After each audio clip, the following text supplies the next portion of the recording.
merasa diberkati hari ini? Amin. Siapa yang merasa ada jamahan Tuhan? Amin. Saya sendiri merasakan jamahan Tuhan.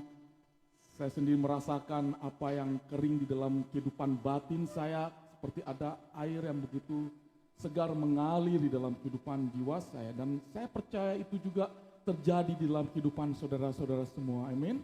Juga saudara-saudara semua yang melakukannya melalui live streaming. Amin. Tuhan memberkati. Amin. Pagi ini saya akan membagikan pengajaran firman Tuhan yang ada hubungannya dengan perjamuan kudus yang baru saja kita lakukan. Saya sudah biasa membagikan itu setidak-tidaknya dalam 1 tahun ini 2 atau 3 kali saya akan bagikan pengajaran mengenai perjamuan kudus. Saya percaya saudara-saudara sudah pernah mendengarkan setidaknya 6 bulan yang lalu. Apa itu perjamuan kudus, makna, dan saat ini kita akan merefleksikan lagi, kita akan mengingat kembali pentingnya perjamuan kudus sehingga apa yang baru kita lakukan tidak hanya semata-mata suatu tindakan kerohanian atau sakramen kebaktian, tetapi jauh-jauh lebih penting dan mendasar daripada itu. Saya percaya kuasa perjamuan kudus membawa kita ke dalam suatu dimensi yang baru di dalam kehidupan kerohanian kita hari lepas hari. Amin.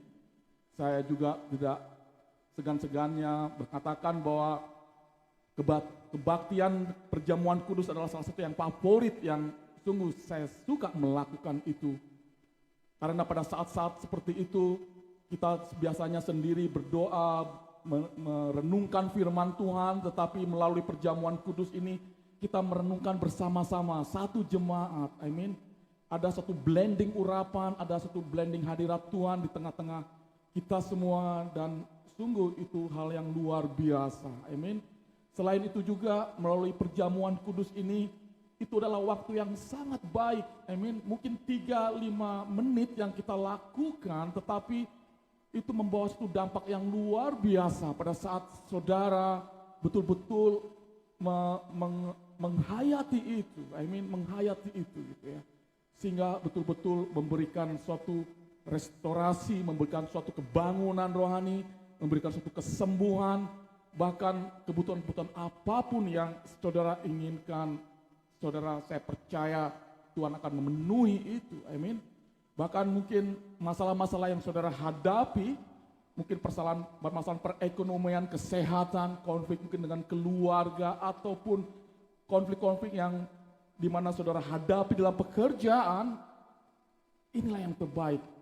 Saudara tumpahkan itu, saudara fokus kepada kuasa perjamuan kudus. Saya percaya itu akan memberikan suatu dampak yang sangat luar biasa di dalam merestorasi kehidupan kerohanian kita. Amin. Saudara-saudara kasih, sebelum pengajaran firman Tuhan yang saya berjudul kuasa perjamuan kudus, mari kita berdoa untuk memimpin, biarlah Roh Kudus memimpin kita di dalam pengajaran firman Tuhan pagi hari ini. Mari kita berdoa. Bapa di dalam surga, terima kasih untuk hadirat-Mu Tuhan, terima kasih untuk penyertaan-Mu di dalam kehidupan kami. Terima kasih Tuhan untuk jemaat-Mu ini Tuhan. Kami sungguh diberkati di dalam perjamuan kudus pagi hari ini. Kami sungguh merasakan suatu pembaharuan, suatu restorasi, pendamaian yang Kau curahkan di dalam kehidupan kami. Kami melihat pengorbanan-Mu, Yesus Kristus di kayu salib 2000 tahun yang lalu. Bapa di dalam surga, itulah satu privilege yang luar biasa yang Kau berikan di dalam kehidupan kami, di dalam sisa-sisa kehidupan kami, di mana Engkau mengenal kami mengenal Engkau. Kami mengenal Engkau melalui kehidupan Engkau. Kami mengenal Engkau melalui hubungan kami pribadi dengan Engkau. Kami mengenal-Mu melalui firman-firman-Mu. Kami mengenal-Mu melalui hamba-hamba-Mu yang akan mengajarkan firman-Mu. Bapa di dalam surga, saat ini Tuhan, kami berdoa di dalam nama-Mu, berikan kami kerendahan hati untuk mendengarkan firman-Mu. tidak hanya mendengarkan tetapi juga merenungkan dan melakukan dalam kehidupan kami sehari-hari. Bapa di dalam surga, bila ada kuasa-kuasa roh jahat ataupun hal-hal yang lain akan mengganggu fokus kami untuk mendengarkan firman-Mu, biarlah Kau halau itu di dalam nama Yesus Kristus. Dan kami berdoa Tuhan, biarlah urapan pengajaran, urapan pendengaran akan firman-Mu ada di tengah-tengah jemaat-Mu di dalam nama Yesus Kristus. Kami berdoa untuk hamba-Mu sendiri yang akan menyampaikan pengajaran firman-Mu ini. Pakai hamba-Mu yang tidak sempurna ini Tuhan. Dan kami percaya Tuhan, Engkau sendiri yang akan menyempurnakan di dalam setiap perkataan-perkataan hamba-Mu. Hamba berdoa biarlah Roh Kudus mengcover kami dalam perkataan yang akan hamba katakan ke jemaat-Mu melalui di dalam nama Yesus Kristus. Kami berdoa dan bersyukur. Amin, amin, amin. Saudara-saudara kekasih, saya akan banyak membaca ayat-ayat firman Tuhan, amin, yang akan saya ambil dalam perjanjian lama, perjanjian baru, karena ada hubungan yang sangat paralel mengenai perjamuan kudus ini di dalam ayat-ayat perjanjian lama dan juga di dalam perjanjian baru, amin. Kami tahu saya akan membacakan itu melalui firman-firman Tuhan. Saya tidak akan keluar dari firman-firman Tuhan yang kita akan sama-sama belajar. Amin. Saya buka di dalam Lukas 22 ayat 19 sampai ayat yang ke-20 di sini.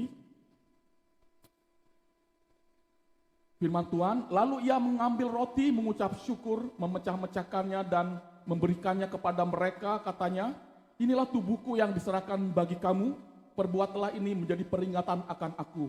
Demikian juga dibuatnya dengan cawan sesudah makan. Ia berkata, cawan ini adalah perjanjian baru oleh darahku yang ditumpahkan bagi kamu. Dua ayat ini ialah perkataan Yesus, amin.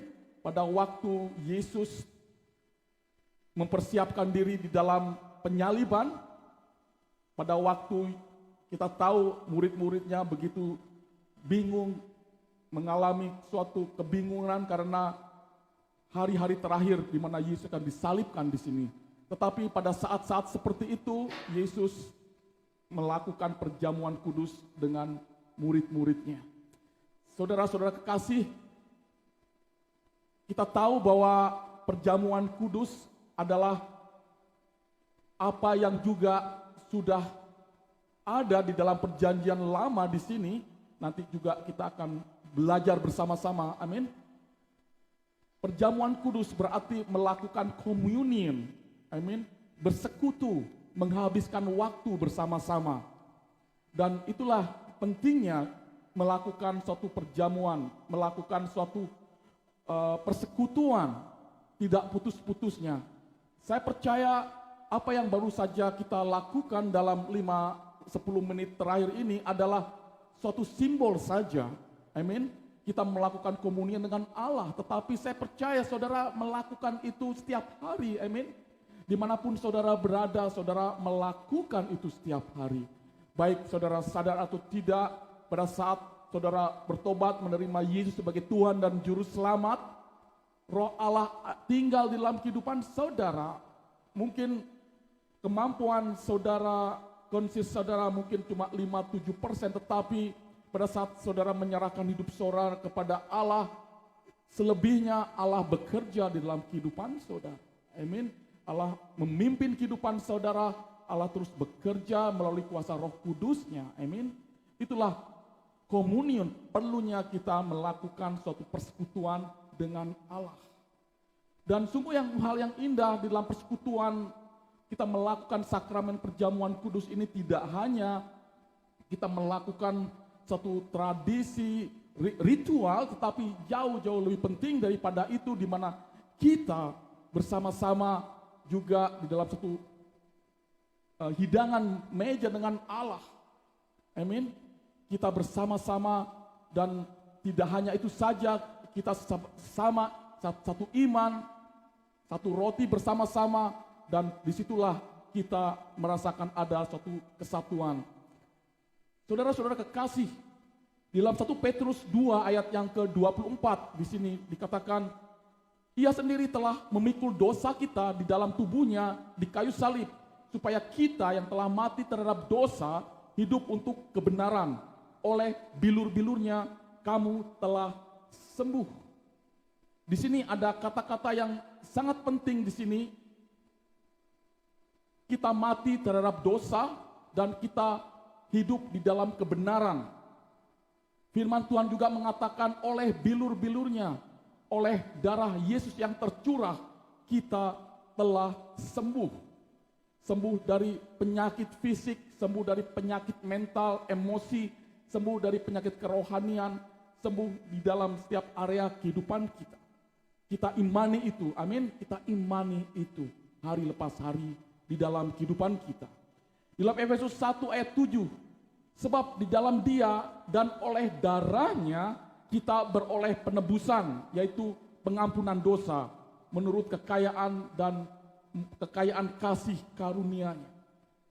Pada saat kita melakukan perjamuan kudus, tidak aja kita melakukan sakramen ritual, tetapi kita mempercaya itu dengan iman bahwa kuasa darahnya mampu untuk menebus dosa-dosa kita. Amin.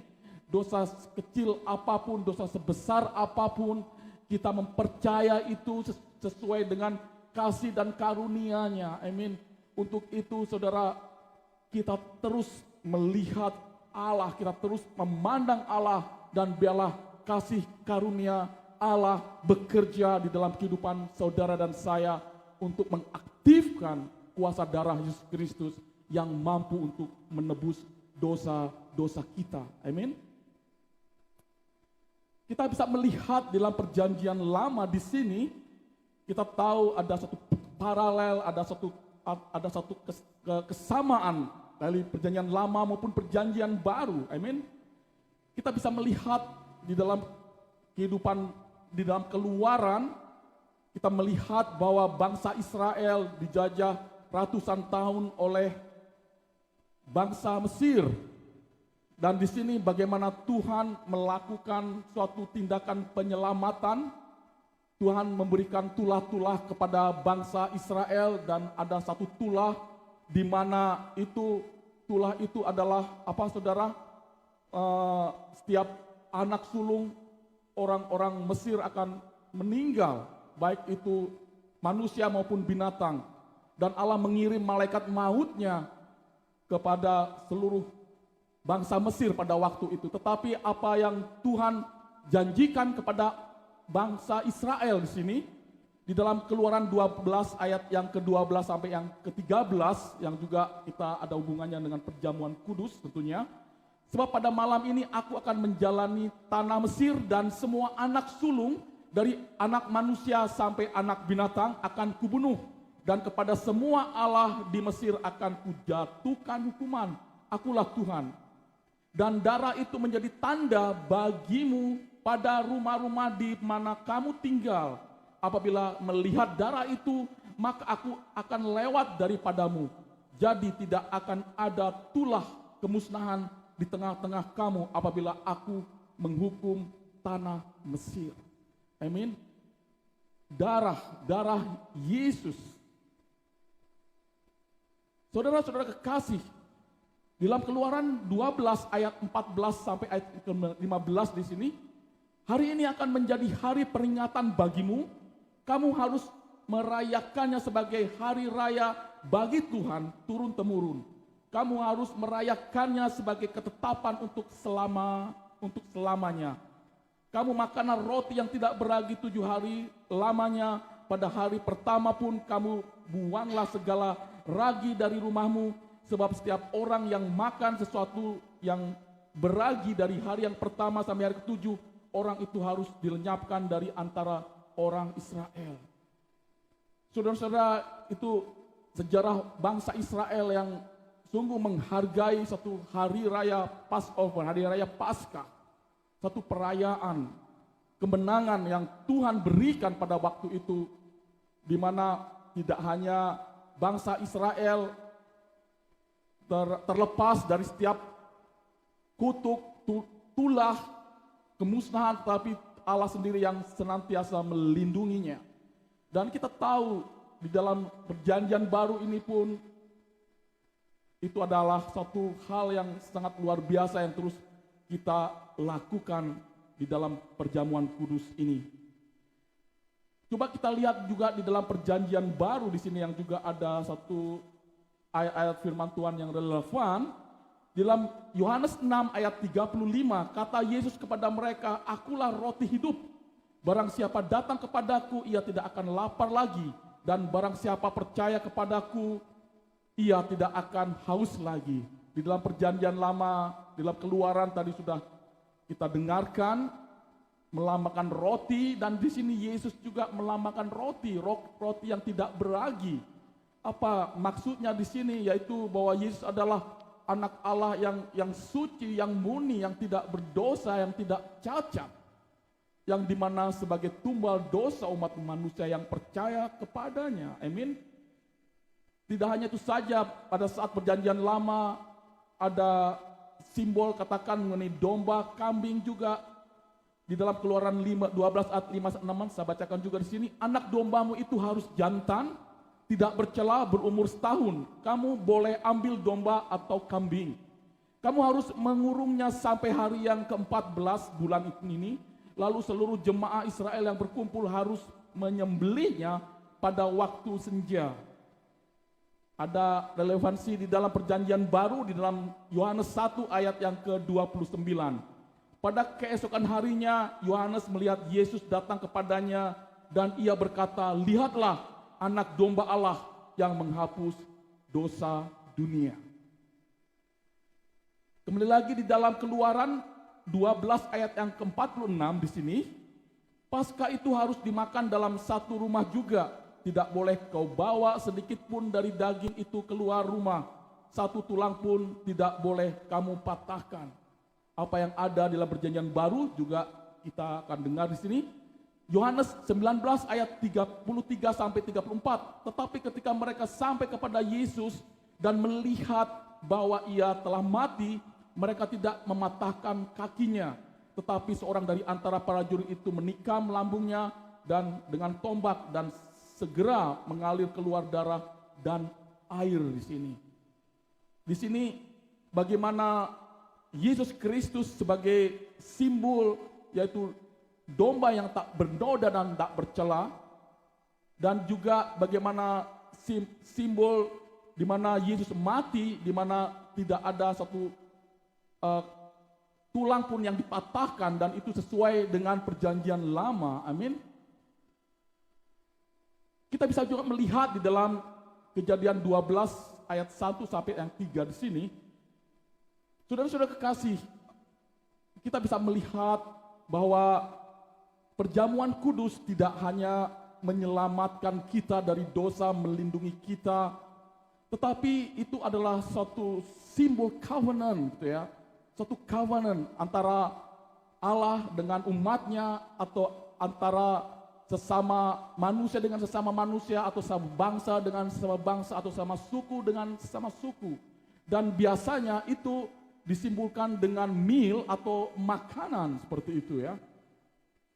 Kalau saya percaya itu di apalagi sekarang tuh ada setiap adat-adat itu ya, setiap perjanjian itu harus dan saya percaya itu akan disempurnakan melalui meal, entah itu perjamuan pesta atau ada makan-makan di situ. Dan hal yang sama di dalam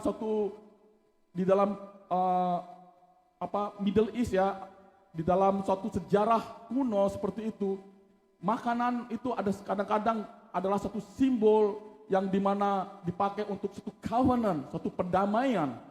Dan itulah pentingnya juga di dalam suatu perjamuan kudus yang juga kita akan belajar bersama-sama di sini. Amin. Kita bisa melihat ini bagaimana Abraham mempunyai suatu covenant dengan Allah. Dimulai dalam ayat 12 ayat 1 sampai 3 yang saya bacakan di sini.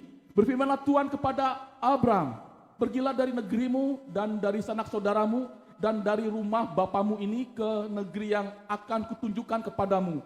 Aku akan membuat engkau menjadi bangsa yang besar dan memberkati engkau serta membuat namamu masyhur. Dan engkau akan menjadi berkat. Aku akan memberkati orang-orang yang memberkati engkau, dan mengutuk orang-orang yang mengutuk engkau, dan olehmu semua kaum di muka bumi akan mendapat berkat. Ada satu covenant di sini antara Allah dengan Abraham. Dan setelah 14 tahun kemudian, apa yang Allah kerjakan di dalam kehidupan Abraham, kita bisa melihat di sini hal yang luar biasa di dalam Kejadian 18 ayat 1 sampai ayat yang ke-8. Kemudian Tuhan menampakkan diri kepada Abraham dekat pohon tarbantin di Mamre, sedang ia duduk di pintu kemahnya waktu hari panas terik. Ketika ia mengangkat mukanya, ia melihat 3 orang berdiri di depannya. Sudah dilihatnya mereka, ia berlari dari pintu kemahnya menyongsong mereka, lalu sujudlah ia sampai ke tanah. Serta berkata, Tuanku, jika aku telah mendapat kasih Tuanku, janganlah kiranya lampaui hambamu ini. Biarlah diambil air sedikit, basuhlah kakimu dan duduklah beristirahat di bawah pohon ini. Biarlah ku ambil sepotong roti, amin. Biarlah ku ambil sepotong roti, supaya tuan-tuan segar kembali. Kembali bolehlah tuan-tuan meneruskan perjalanannya, sebab tuan-tuan telah datang ke tempat hambamu ini. Jawab mereka, berbuatlah seperti yang kau katakan. Saya percaya Roh Kudus, Roh Allah berbicara kepada Abraham bahwa 3 orang ini bukan orang sembarangan, itu adalah utusan Allah. Dan Abraham bagaimana merespon mereka, dan Abraham menjamu mereka. Amin. Lalu Abraham segera pergi ke kemah mendapatkan Sarah, serta berkata, segeralah ambil 3 sukat tepung yang terbaik, remaslah itu dan buatlah roti bundar. Lalu berlarilah Abraham kepada lembu sapinya, ia mengambil seekor anak lembu yang empuk dan baik dagingnya dan memberikannya kepada seorang bujangnya, lalu orang ini segera mengolahnya. Kemudian diambilnya dadi dan susu serta anak lembu yang telah diolah itu, lalu dihidangkannya di depan orang-orang itu. Dan ia berdiri dekat mereka di bawah pohon itu sedang mereka makan. Kita bisa melihat di sini adalah suatu simbol, simbol suatu covenant yang ditutup, yang dimateraikan oleh meal, oleh makanan. Entah itu roti, entah itu anggur, entah itu lembu, seperti itu. Dan kita juga melihat di sini di dalam Kejadian 27 ayat yang ke-25 di sini. Lalu berkatalah Ishak, juga kejadian yang berbeda. Lalu berkatalah Ishak, dekatkanlah makanan itu kepadaku supaya aku makan daging buruan masakanku, agar aku memberkati engkau. Jadi diberkatinya lah makanan itu kepada ayah, didekatkannya lah makanan itu kepada ayahnya, lalu ia makan, dibawanya juga anggur kepadanya, lalu ia minum. Ini adalah simbol kembali, amin. Berkat selalu disertai dengan makanan, dengan meal. Dan itu juga adalah suatu simbol di dalam kehidupan kita. Untuk melakukan itu perjamuan kudus, jadi tidak hanya suatu aktivitas ritual, tetapi itu adalah suatu deklarasi, itu adalah suatu mengingatkan ada hal-hal yang luar biasa yang kita akan terus belajar melalui kuasa perjamuan Roh Kudus ini, perjamuan kudus ini. Juga kita lihat di dalam Kejadian 31 ayat 43 sampai ayat yang ke-46. Di sini kita tahu bahwa Yakub itu pergi ke tempat di mana ke tempatnya Laban, dan Yakub mendapatkan istri dari putri-putri Laban. Tetapi apa yang terjadi setelah itu, Yakub melarikan diri dan dikejar-kejar oleh Laban karena dianggap bahwa mencuri apa yang Laban punya di sini. Tetapi apa yang terjadi di sini di dalam suatu Kejadian 31 ayat 43 sampai ayat 46. Lalu Laban menjawab Yakub, perempuan-perempuan ini anakku, dan anak-anak lelaki ini cucuku, dan ternak ini ternakku. Bahkan segala yang kau lihat di sini adalah milikku. Jadi apakah yang dapat ku perbuat sekarang kepada anak-anakku ini atau kepada anak-anak yang dilahirkan mereka? Maka sekarang marilah kita mengikat perjanjian aku dan engkau, supaya itu menjadi kesaksian antara aku dan engkau. Kemudian Yakub mengambil sebuah batu dan didikannya menjadi tugu. Ayat selanjutnya sini. Selanjutnya berkatalah Yakub kepada sanak saudaranya, kumpulkanlah batu, maka mereka mengambil batu dan membuat timbunan, lalu makanlah mereka di sana di dekat timbunan tersebut. Ada suatu makanan, ada suatu meal di situ. Amin. Ada suatu simbol di situ. Tidak hanya suatu kawanan, tetapi menjadi suatu kawanan perdamaian. Amin. Sebelumnya Laban ingin membunuh Yakub karena dianggap mencuri anak-anaknya dan cucu-cucunya, tetapi melalui suatu perjanjian dan ditutup dengan meal, mereka menjadi damai. Ada rekonsiliasi. Amin. Juga kita percaya di dalam kita melakukan perjamuan kudus. Amin. Mungkin kita merasakan kita datang dengan guilty gitu ya, dengan dosa-dosa yang mungkin kita ingat, dengan apa keterbatasan kita, kekurangan kita seperti itu. Perjamuan kudus akan memberikan satu rekonsiliasi, satu perdamaian antara kita dengan Allah, kita dengan Roh Kudus. Amin. Saya masih ingat anak-anak kita gitu ya, apalagi yang masih kecil, kalau bicara gini gitu, kati gitu ya, nggak musuhan, nggak berteman seperti itu gitu ya. Tapi kalau sebenarnya gini, berarti kita berdamai gitu ya, berdamai. Hal yang sama seperti itu gitu. Pada saat kita melakukan perjamuan kudus, kita mengimani itu, kita mengumpulkan memori-memori kita, dosa-dosa kita, keterbatasan kita, apapun yang kita ingat, kita serahkan di meja Tuhan, dan kita minta kepada Tuhan reconciliation, oke, satu perdamaian. Dan Allah akan memberikan itu dan kita akan damai dengan Allah. Berapapun dosa-dosa yang kita sudah lakukan, berapapun keterbatasan kita, kekurangan kita, apapun, kita melakukan dengan iman, dengan anugerah yang Tuhan berikan kepada kita, kita mendapat rekonsiliasi antara kita dengan Allah, kita dengan Roh Kudus. Amin. Kita lihat juga di dalam Keluaran 24 ayat 7 sampai ayat yang ke-13 di sini juga suatu pembelajaran yang luar biasa di mana Musa di sini. Saya bacakan Keluaran 24 ayat 7 sampai ayat 13. Diambilnyalah kitab perjanjian itu lalu dibacakannya dengan didengar oleh bangsa itu dan mereka berkata, segala firman Tuhan akan kami lakukan dan akan kami dengarkan.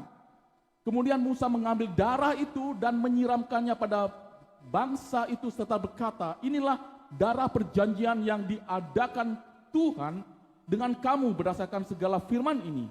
Dan naiklah Musa dengan Harun, Nadab dan Abihu, dan 70 orang dari para tua-tua Israel. Lalu mereka melihat Allah Israel. Kakinya berjejak pada sesuatu yang buatannya seperti lantai dari batu nilam dan yang terangnya seperti langit yang cerah. Pada saat bangsa Israel melakukan suatu perjanjian dengan Allah, Allah ada tengah-tengahnya. Allah menunjukkan kebesarannya di sini.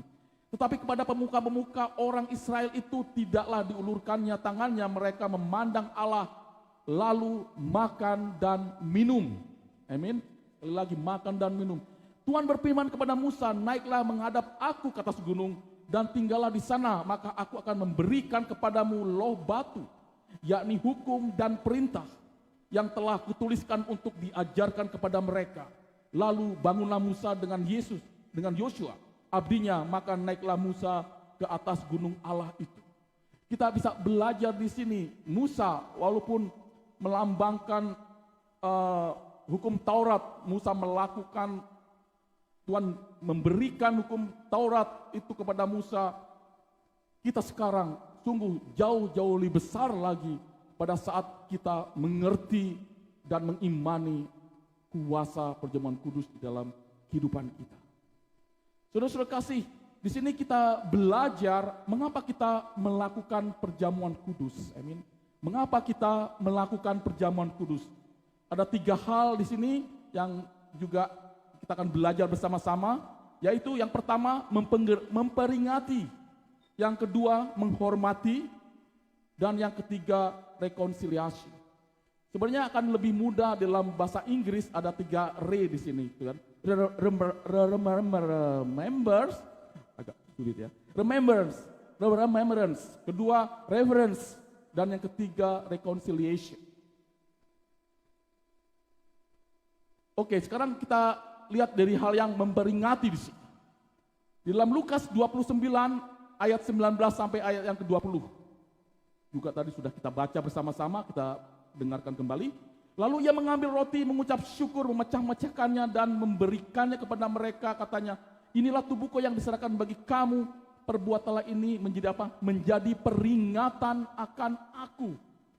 Demikianlah juga dibuatnya dengan cawan sudah makan, lalu ia berkata, cawan inilah perjanjian baru yang oleh darahku yang ditumpahkan bagi kamu. Jadi pada saat kita melakukan perjamuan kudus, adalah hal yang sangat baik kita mengingat apa yang dia lakukan dalam kehidupan kita.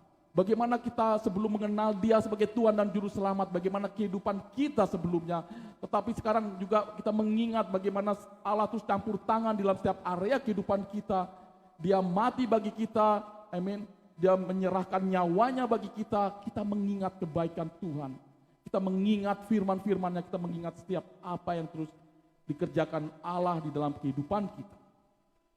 Tidak hanya itu saja, kita juga menghormati di sini. Di dalam 1 Korintus 11 ayat 23 sampai ayat yang ke-26, tadi juga kita sudah mendengarkan, akan saya bacakan kembali di sini.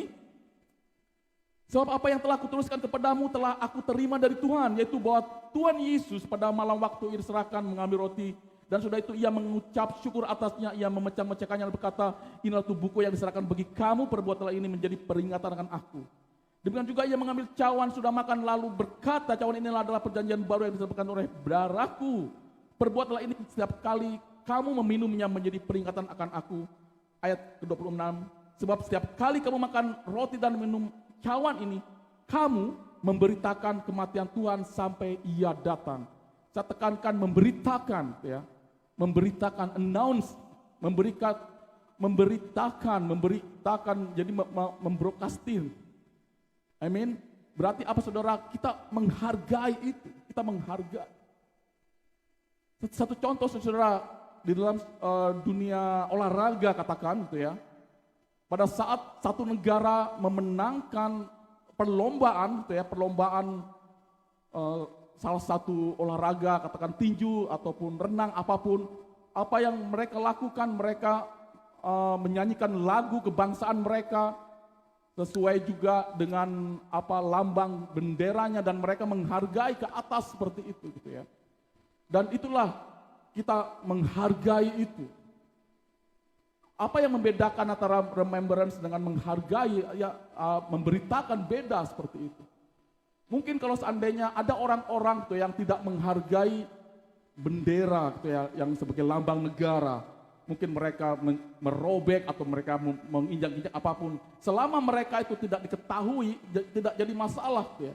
Tetapi menjadi masalah besar pada saat itu diberitakan, di broadcasting, itu akan menjadi masalah besar bagi orang tersebut karena mereka tidak menghormati, mereka tidak menghargai arti dari lambang itu gitu ya, arti dari lambang bendera tersebut ya. Ada banyak terjadi gitu ya, nggak banyak, beberapa terjadi mungkin di negara-negara tertentu dengan mereka tidak menghargai katakan Pancasila atau bendera merah putih, selama mungkin tidak tahu ya, jadi mungkin masalahnya terhadap orang tersebut.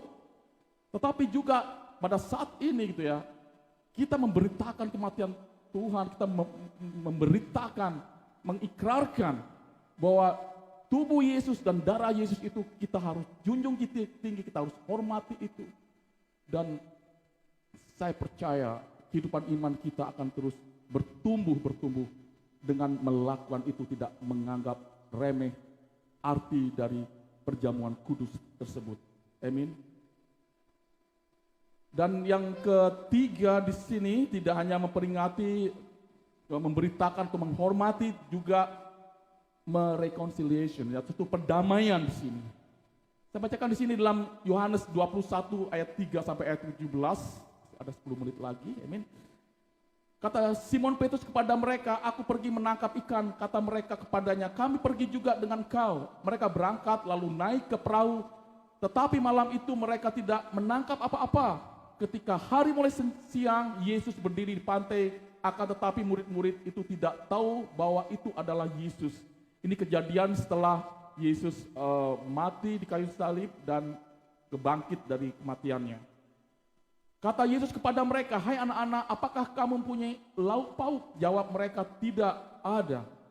Maka kata Yesus kepada mereka, tebarkanlah jalamu di sebelah kanan perahu, maka akan kamu peroleh. Lalu mereka menebarkannya dan mereka tidak dapat menariknya lagi karena banyaknya ikan. Maka murid yang dikasih Yesus itu berkata kepada Petrus, itu Tuhan. Ketika Petrus mendengar bahwa itu adalah Tuhan, maka ia mengenakan pakaiannya sebab ia tidak berpakaian, lalu terjun ke dalam danau.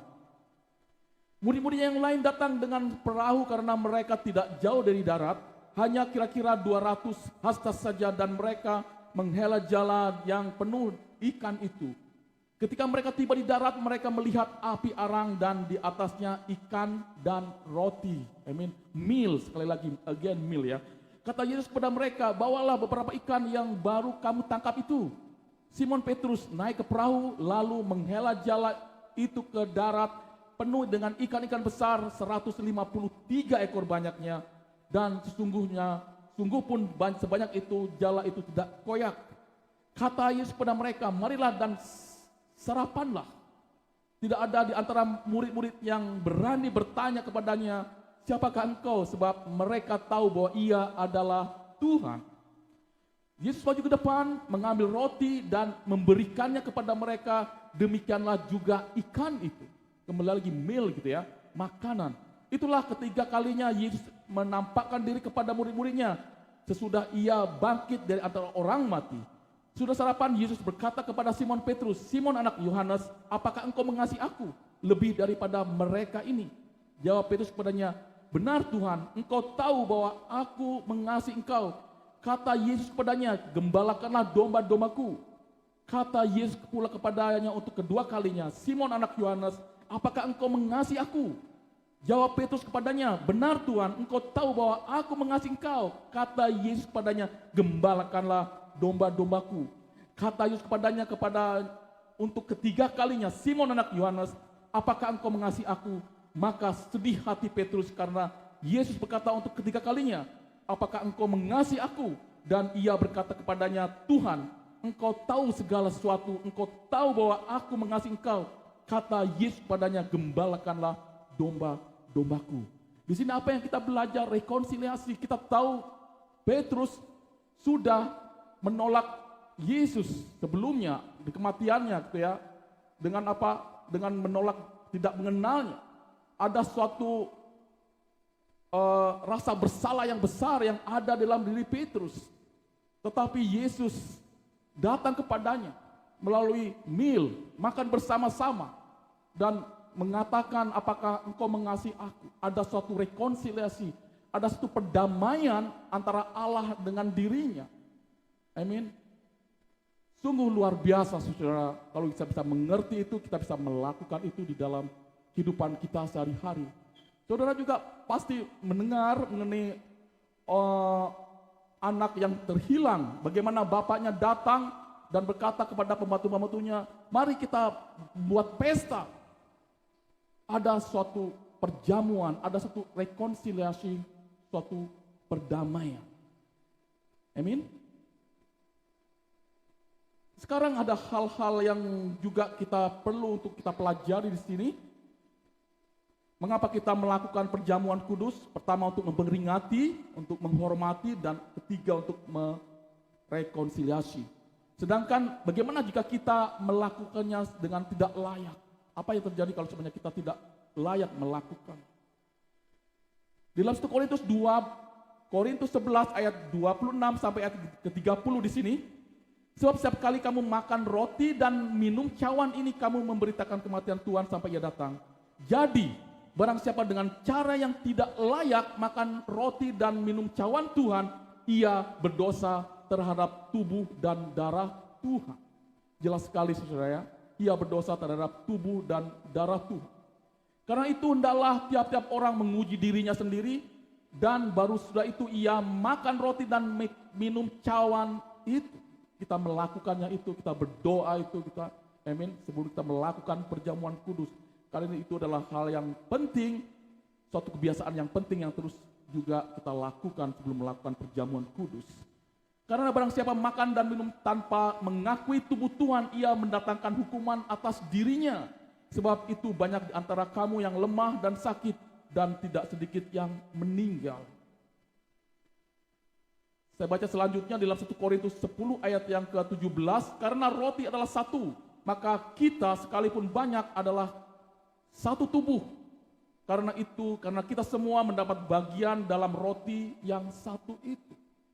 Kalau kita bisa melihat di dalam sejarah pembagian roti itu besar satu, terus dibagi-bagikan seperti itu. Kita adalah satu sama, kita adalah satu tubuh, satu dalam Kristus. Amin. Jadi penting juga di sini kita tidak hanya berfellowship dengan Allah, amin. Kita tidak hanya bersekutu dengan Allah, kita bersekutu dengan saudara-saudara seiman kita. Amin. Kita satu roh, kita satu daging, satu tubuh Kristus. Adalah tidak mungkin kita meminta maaf kepada Allah, kita bertobat kepada Allah, tetapi kita menyimpan ketidakmaafan kepada saudara kita yang membutuhkan minta maaf. Itu ya, amin ya. Tidak ada kepahitan di antara saudara seiman kita. Dan itu akan membuat juga kita sehat ya, baik emosi kita, mental kita, kerohanian kita pada saat kita melakukan itu. Saya tutup di sini satu pembacaan Alkitab yang lain di sini. Bear with it. 1 Korintus 11 ayat 17 sampai 22. Dalam peraturan-peraturan yang berikut aku tidak dapat memuji kamu sebab pertemuan-pertemuanmu tidak mendatangkan kebaikan tetapi mendatangkan keburukan.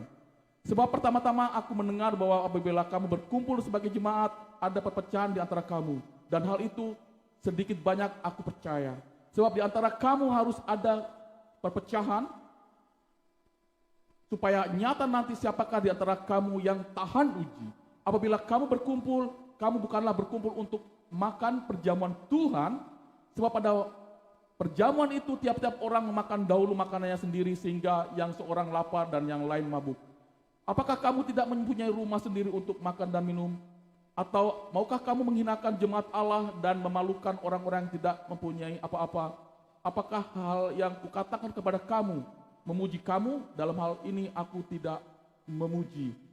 Jadi ini juga bagaimana Rasul Paulus memberikan suatu hal-hal yang penting di dalam sebelum melakukan perjamuan kudus. Amin. Hendaklah ada satu kesatuan, tidak ada perpecahan. Dan itu sangat membangun di dalam kehidupan kerohanian kita kepada Allah secara vertikal dan juga secara horizontal dengan teman-teman kita seiman. Amin. Amin. Tuhan memberkati. Apakah sudah diberkati dengan firman Tuhan? Amin. Amin. Kita mengingat itu kembali dan itu juga sangat memberkati kita semua dengan pengajaran firman pagi hari ini. Amin. Mari kita berdoa.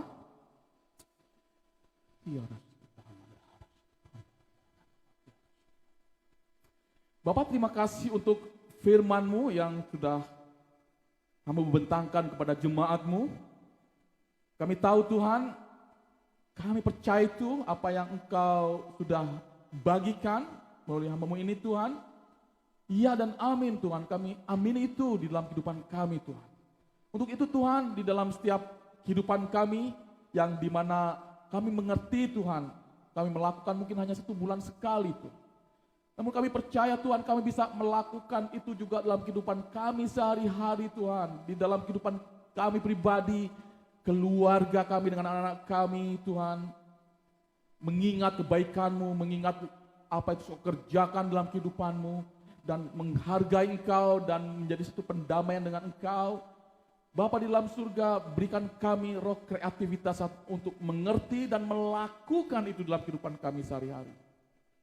Bapa, terima kasih untuk firman-Mu Biarlah kuasa Roh Kudus-Mu Tuhan memateraikan pengajaran firman-Mu ini Tuhan. Dan berikan kami Tuhan kuasa memori Tuhan yang tidak hanya mengingat dalam waktu dekat atau dalam jangka waktu panjang Tuhan. Sehingga itu akan kami ingat itu dalam kehidupan kami. Bapa dalam surga, terima kasih sekali lagi Tuhan, dipermuliakan nama-Mu Tuhan. Dipermuliakan nama-Mu di tengah-tengah jemaat-Mu Tuhan. Di dalam nama Yesus kami berdoa dan syukur. Amin, amin, dan amin. Tuhan berkati.